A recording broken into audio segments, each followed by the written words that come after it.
Hello everyone, welcome back to Roisin is Right. My name is Roisin, I am always right, and I talk about whatever I want. Now, thank you once again for all of the love and support on the last couple videos. Appreciated it, didn't really expect it, and sorry for a couple weeks absence, but I didn't really have anything I wanted to talk about, and I don't want to make videos if I'm not passionate about the topic, because otherwise I just won't want to make them. But luckily for you, I have a new topic, so let's discuss. So recently, me and my housemate have fallen down a bit of a rabbit hole of consuming media on YouTube that we used to watch as kids. I'll give you a couple examples later in the video, but largely what we have discovered is that most of what was going on the internet, or the media that I was consuming, was really inappropriate for kids. But we didn't necessarily know that going into it, because it was using children's media to kind of gain a child audience. And so I figured I would give you my thoughts on why this might have happened, the cultural phenomenon that it was, if you will, and whose fault is this? So let's begin. Now, I want to start by giving credit where credit's due. This video idea is definitely heavily inspired by my goat, Kate Michelle. She has made some really good deep dive videos on the AFMAO cinematic universe, Sam Gladiator's old Minecraft videos, and sort of raising the point that I'm making this video about. So, do's where do's are. Now, if you are similar to my age, I'm not going to tell you how old that is, but if you were sort of growing up in the late 90s, early 2000s, you most likely came into contact with 2010's YouTube, the cesspit that it was. Now, it was a new era, nobody knew what was going on. Parents didn't really understand it. YouTube itself, I don't think, was quite ready for the growth of the platform and the vast nature with which it came up and rose to prominence, so nobody was quite ready for the content that was on it. Basically, in the early years of YouTube, nobody knew what was going on. Parents, kids, other adults, the platform, nobody really understood it. And so there became this weird phenomenon going around where a lot of kids were on this app. It wasn't necessarily marketed to be for adults. So kids managed to find their way onto it and then began to consume media that kids would enjoy. For example, Minecraft. If you were a little girly diva like me back in the day, Littlest Pet Shop, My Little Pony, those were big. But then became this weird sort of rise where YouTubers were using those mediums, which are targeted for kids largely, to tell really adult stories. And this is where the problem begins. So let me give you a couple examples. Now, starting with Minecraft. Minecraft's basically been popular for as long as YouTube's been around. It's had its ebbs and flows, but it's pretty consistently up top with some of the most popular content, if not the most popular consistently content ever. But in the 2010s, there was a kind of weird little subsection of Minecraft content where people were making stories. The ones that come to mind are the ones that I mentioned earlier. AFMAO, she was very, very big for the girls, and she was making content that on the surface was pretty normal. Largely, it was a story about either a medieval town and this girl running it, or, her adventures in the modern AU, kind of living out her life with her friends, going to water parks, stuff like that. But not quite. But when you dig a bit deeper, these series contained some pretty insane themes, like murder, sexual harassment, like lack of consent with mind control, weird sort of maybe incest but not quite, generally abusive relationships. The list goes on. I will also add as a little editing note that one of AFMAO's biggest crimes is including things that aren't necessarily explicitly bad but feel quite fetishy. This is really big in the whole werewolf era. There's just a lot of things about scents and alphas and it's just weird, and you can't say it's not appropriate for children, but it doesn't feel it the way that they talk about it. It would be maybe one thing if she were to cover that in quite a tactful manner, but she didn't. Largely she didn't. And the biggest perpetrator I can think for this is the sexual harassment thing. A lot of her male characters are just freaks, and it's kind of haha, lol, get Travis away from me. Get him. It's oh, Minecraft, it's so fun, it's so girly, it's all pink and purple, and we're having a good time, we're at the convention, we're going to an island, but actually now there's a SWAT team and there's a warrant out for your arrest and your boyfriend has got shot dead. In a similar manner, Sam Gladiator put out this series called Yandere High School, which then became Tokyo Soul, and a lot was said A lot was normalized, including, once again, sexual harassment, taking pictures and videos of women whilst they are bathing. I can't believe I'm saying this out loud. There is jokes about racism, slavery, general xenophobia. Didn't want to forget anything important. There's also a lot of drug use, drug selling, police brutality, organised crime, and this. My poem. That's my poem. Fail with That's that. my poem. I'm going to class. What the? Like, rewatching it, me and my housemate were like, oh my god, like, it's bad. It's really, really bad. And once again, it's kind of dressed up in this whole, this is for kids, like, we're having a good time, this is a Minecraft series, but actually, here's a graphic depiction of sexual assault. And obviously, not every Minecraft YouTuber was a wrong'un.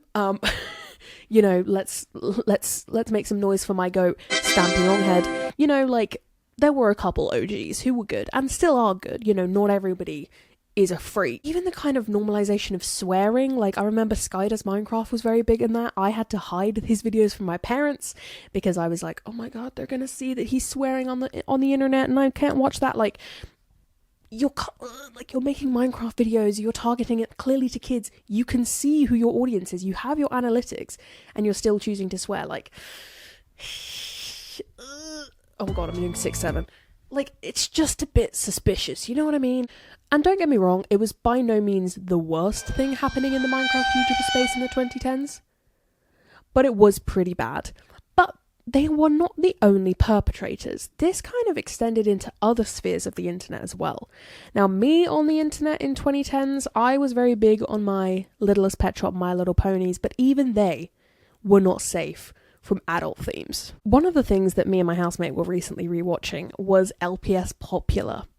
If you were probably a girl growing up in the 2010s, you may have heard of LPS Popular. It was a massively, massively successful, and I'm talking tens of millions of views, YouTube channel. Basically, it's like a play on Mean Girls, but everybody's in LPS, so everybody's running around like, you're a bitch, but not saying that. Whilst they weren't swearing, what they were doing is having graphic depictions of eating disorders.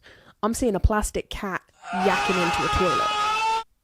What the hell? As a child, I think I blocked this plot point out, but rewatching it, I was like, this is crazy. This is crazy. And not only that, but they weren't the only one. Like, LPS Popular was the most popular, but I vividly remember a lot of different Littlest Pet Shop series, including one, I think it was called like Red Lights or something, where there was a bunch of them and they were on the run from the cops, and then at the end they get in a shootout and all die, I'm pretty sure. What the hell? Steven Spielberg who? Like, it was a lot. And My Little Pony was the same. There was a lot of like horror themes going around and a lot of different little mini-series that adults were creating about inappropriate themes within My Little Pony. Like, there was the Rainbow Factory, where like the Pegasus were just like murdering all of the Earth ponies, I'm pretty sure, or something, and then like, yeah, it was just so graphic. And there was another one, what is its name? I've just had to do some research. It was Friendship is Witchcraft. That's going to be a real niche throwback for some people watching this. Which included themes of like being abused, more incest. It's not creepy. Like, what the fuck? And once again, don't get me wrong, there were a lot of creators in these two spaces which were very interlinked, which were making content that was very appropriate for kids, and like series that were like really whimsical and fantasy. And I think there was an LPS one called, I think it was like Experiment 42, where the whole premise was that they pressed a big button and then they went to different worlds and like met dragons. That was fun.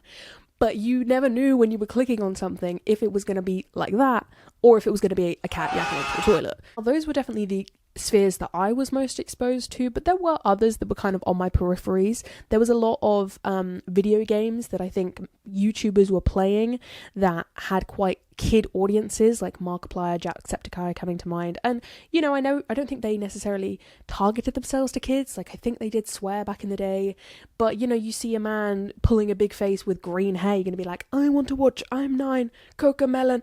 That didn't exist back in my day. But and then you're watching Happy Wheels and you're watching a kid and his dad get blown up or like dismembered by spikes. Like, there was the infamous Shrek is Love, Shrek is Life, which is perhaps the pinnacle of my point. Shrek is inherently a kids movie, and it became this big meme in the 2010s, and Shrek is Love, Shrek is Life was produced. I'm not going to tell you what that is because I think I'll get flagged, but I'm sure 99% of the people on this video know what I'm talking about. What is the point? Well, I think that this is obviously not an issue that was exclusive to the 2010s. I think this is still something that happens today. Kids having unrestricted or not restricted enough internet access leads to them stumbling across things that they're definitely not meant to watch. But I think that time period is interesting because it was the first. It was the first we were the first group of people who had that unrestricted internet access. And now we're old enough to be able to look back and go, how did that affect me? Now, I don't think by any means that it was the worst kind of thing we were exposed to. It is very easy and has always been quite easy for our generation to stumble across some of the most heinous and grotesque and graphic things ever on the internet. I'm sure I'm not alone in saying that it was pretty common if you were in the back of a math class in year 9 for somebody to go, hey, look at this, and then show you a video of somebody getting beheaded. So it's definitely not the worst, but that doesn't mean that we should discount any impact that might have had on us. What is the impact? I think it depends on the subject. I think some of it was a lot of not necessarily downplaying the experiences that they were talking about, but maybe not handling it with the tact that was necessary, especially if you are going to be exposing kids to it. But also I think that in some instances, Sam Gladiator is coming to mind, it was played off more as a joke, which is quite damaging, if you're sort of playing off sexual assault as something that is funny and something that you subject your friends to, even in a Minecraft roleplay. It doesn't look great on your kid audience, you know what I mean? So with hindsight being 2020, the question then becomes, whose fault is this? Who is responsible? Now, I think there are a couple answers to this, a couple potential answers. First of all, I'm going to knock it out the park by saying, of course, the kids are not responsible. Kids are kids, they don't know what they're doing, and they don't know how it's going to affect them until probably years down the line. But there are 3 maybe guilty parties in here. The first of which being parents. The parent thing is tricky, because you are responsible for your kid. You're responsible for the content that they consume, and you're responsible for the themes and things that they are being exposed to. But it was the internet in the 2010s. It hadn't been around very long. Parents didn't really know what they were up against. I mean, even me, right? My dad worked in IT and he knew a lot. He knew a lot more than 95% of parents when it came to technology. But he still didn't know enough or didn't really understand what was going on YouTube to protect us from it. I think that I was a pretty clever kid. I actively avoided things that I knew would fuck me up, but I know that not everybody did that. Curiosity kills the cat, famously. So whilst I do think that it is on the parents to protect their kids, I would say that now the onus falls a lot more on them, because in this day and age, you kind of don't have an excuse. Everybody knows what's on the internet. Everybody knows the dangers. You should be protecting your kids. Back in the day, you could plead ignorance a little bit. Now, I think it's a lot harder. So I would say that I have a little bit more grace for the parents of our day, if you will. So then maybe it's the creator's fault. Okay, the creator knows their audience, they have analytics, they're choosing to make this content. Is it their responsibility to put maybe some guidances in place or put a little warning at the front? Ignore the toys making out in the background. Just thought it was worth a mention that both the creator of LPS Popular and Red Lights did actually put warnings, one at the start of the videos and the other like in her bio. Not necessarily enough to dissuade kids, but hey, it's a start, you know what I mean? I mean, yeah, that's not gonna necessarily prevent kids from consuming it. If you put a PG-13, 12-year-olds are still going to go, I can watch that and click on it, but at least you've covered your own ass. At least if somebody asks, you can kind of go, hey, I told them it was a PG-13. But once again, it's not necessarily enough. So is it their responsibility, if you're using a medium built for children, like children's toys or children's games, is it your responsibility to make sure that any content that comes out of that is child-friendly? I don't know. I can't tell you. I think that's a very nuanced and long conversation, and I'm not sure there is an answer, but I would say that there is definitely an onus on them to kind of protect their audiences if they know that they're kids. And if you really, really, really need to include themes that are mature, you need to make sure you are doing that with the most tact. Like, you need to make sure the right message is getting out, that the kind of things you're talking about, if they're bad, aren't being glorified or aren't being trivialized. But I didn't think that happened. And once again, I will give them a little bit of grace and say, hey, nobody prepares to blow up. Nobody knows that this series that they're going to make of a plastic cat yakking into a toilet is going to make them famous. But you need to think about who's going to be watching this, and is that something that I should be exposing kids to? I don't know. I can't tell you. So then maybe it's YouTube's fault. Maybe it falls on the platform to protect kids. I mean, that is what happened after all. During, 2017, 2018, maybe a little bit before that, I don't really remember, there was Elsagate. Don't know if anybody remembers that. Basically, for anybody who doesn't know what it was, a bunch of these videos were coming out of Elsa and Spider-Man, which were very obviously marketed towards kids, but just doing the craziest shit, like domestic abuse, like sexual assault. It was crazy. And so everybody was like, what the f*** is going on the kids app? So they made a separate kids app. Just fact checking myself here. I hope you're enjoying the epic battle in the background.